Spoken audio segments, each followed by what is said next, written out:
So let's talk about the fourth test, the peak test, currently going underway in Sydney. Has been a lot of rain and stoppages to the start. So with the squads, England, Broad came in for Robinson. Kind of disappointed that he missed out on the last two tests, noting those decks probably suited him.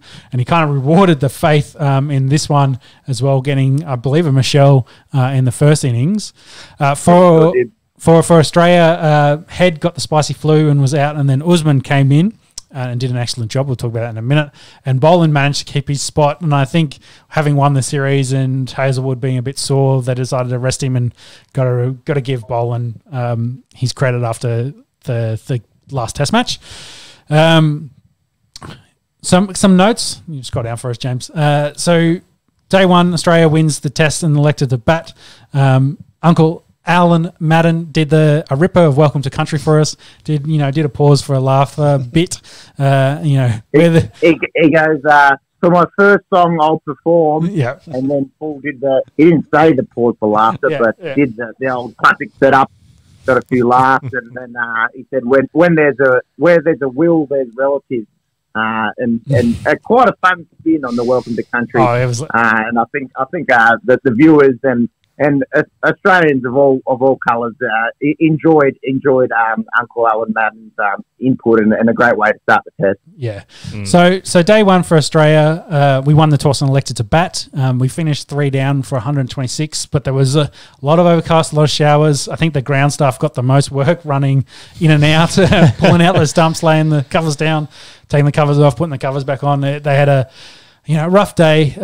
Max Harris was probably the best, had a hard-fought 38 from 109 balls out there. And it kind of led to a pretty typical Sydney test currently with, rain stoppages. So day two is probably Usman's day. Let's talk about that. It was, again, frustrating first session with the rain on and off, which has kind of been constant across Sydney for the remaining days as well. Usman comes out. He got dropped on 28 by Butler off route, I believe. I think it hit Butler. It was Leach. It hit Butler's gloves, and then it kind of popped up for route. And I think it came in a little bit slower, perhaps, than Root had expected. And a tough one of those sort of deflections, but it did hurt them big time in the end. Yeah. The second new ball did a bit. Smith got to 67 and Green was out for 5. But Usman, as I mentioned before, kind of rewarded the faith and the selectors. Got 137, a century for him. He's, since 2019, over 863 days in the wilderness. In that time frame has more centuries than Virat Kohli does. He does.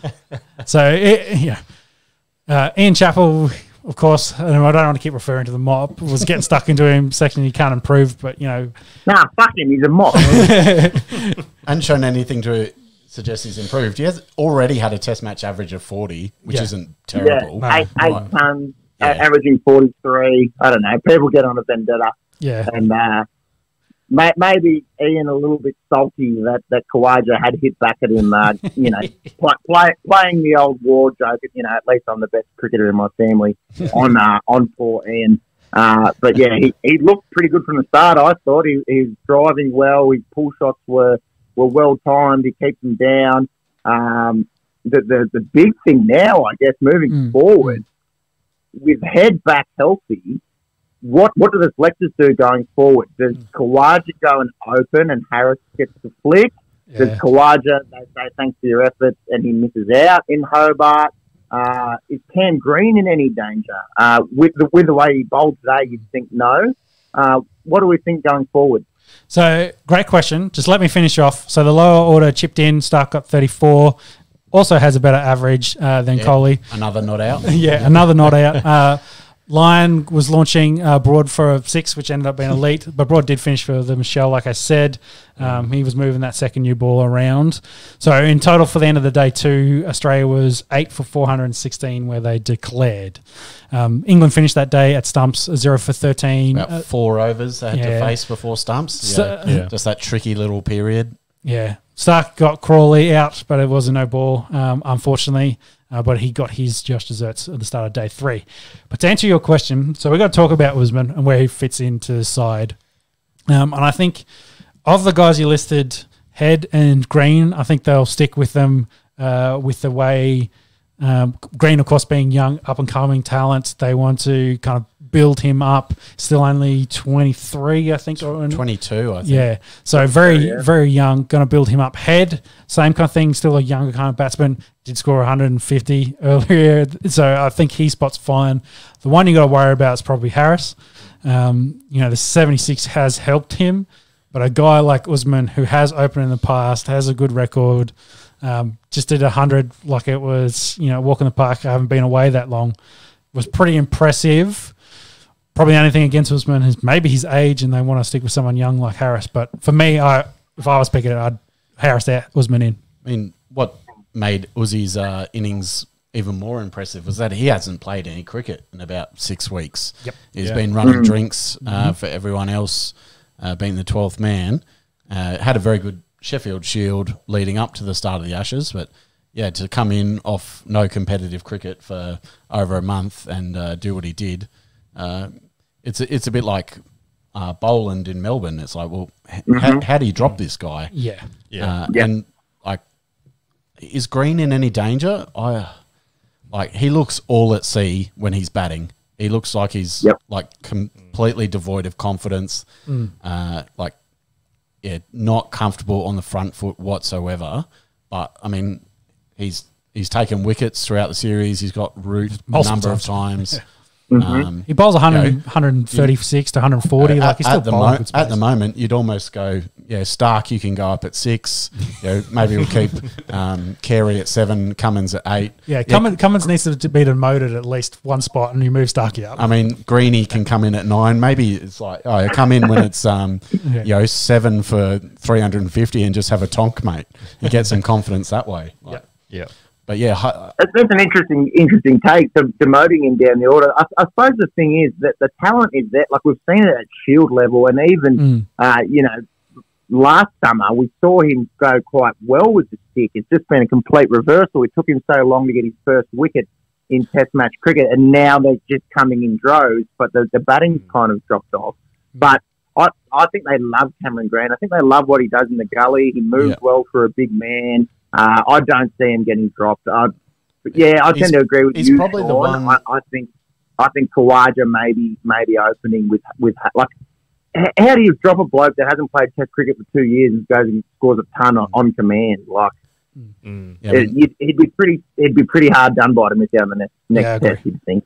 The last thing I'll say about Green, I think he's the one guy that England have gone, you reckon bowling top of off is a good strategy to this fella? And and it has worked. So they seem to actually have a plan to him where pretty much everyone else they go, oh, well, let's just hope they get themselves out.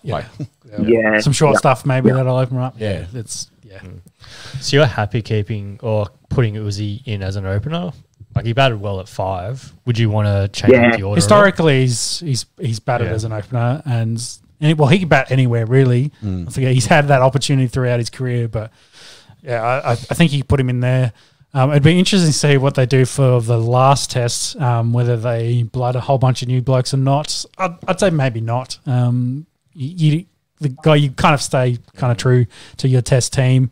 Maybe they get, say, Swepson in there as one guy to get some test bowling, before they then go overseas to, the subcontinents where they're going to need an extra leg spinner like himself. So maybe that's the only change I can think of going in the next test. And that's an interesting point you make there, Sean, because now with the World Test Championship, every single game counts. You can't really take the foot off the throat. You want to keep getting points because there's no final system. It's just those top 2 in the rankings will play in the World Test Championship. We've started off very, very well. We currently sit on top of that, and England and New Zealand right down the bottom of it. But you wouldn't want to let up. I don't know if they'll be unless guys are legitimately sore and need a rest. I think they'll go full swing. Yeah, I agree. Yep. So let's finish this pink test off. So it is day 3. It was rain delayed again, like all the other days. Scott Boland continued his unbelievable start. As we mentioned, he got 2 for nothing off his first 4 before lunch. So England were 4 for 36. Unfortunately for him, he's taken that tumble, and they just shown before he's gone off to get scanned. So whether that's, it didn't look knee related. I think potentially maybe it's more rib related. Maybe he's got a cracked rib or something like that. He's clutching his side. Yeah, so he may be done, unfortunately, for this test match if that comes back with anything. Interesting. That's where Green's bowling's going to really come in handy, isn't it? Yes, a benefit of having Green as an extra bowler there because he bowls some decent wheels and can bowl a fair bit. Interesting kind of strategy with England here. They've kind of gone after the Australian bowlers a little bit, either trying to run the score up very quickly or trying to hit them out of the attack. A bit of a different approach. Might be in for a good time, not a long time. Yes, I think. Yes. They currently sit for 6 for 193 with a 223 lead run to the Australians. I'm just trying to work out where the follow-on is. 200, so they need to get another 23. Yeah, so maybe that's part of Wood's thinking if he can whack a few and get the lead under 200. Because potentially, they could force them to come back out with the way the weather's been, trying to chase the win versus go out, bat and try and score another 200 and then put them in with it potentially raining on day 5. So I think the weather plays a big part in that decision of whether they'd force them back in or not. Yeah, big time, Sean. I think this is probably one of the only situations where you would want to enforce the follow-on. Generally speaking, teams don't really do it anymore. But yeah, with this game being obviously rain affected, it kind of would make just sense. Got what Root got in the Adelaide test. But he's just fine about it. The thing is, Bairstow's set here. Will they lose 4 for 23? I doubt it. And again, for English fans, I hope not. I don't. Well, Boland's on the sidelines, so. Yeah. I think in 20 minutes it won't be a discussion. But an interesting sort of tidbit there. Definitely, when they were 4 for 36, the commentators were talking a lot about it. Would you enforce the follow-on here? And I think the answer probably would be yes, considering the rain delay. Yeah, agree. Aussies might just go out for a bit of 20-20. Yeah. Have a little while, have a smash, and put them back in. That's it, yeah. Yeah, it might just depend where they finish up today and then where it is tomorrow. Again, weather-related and what they kind of feel.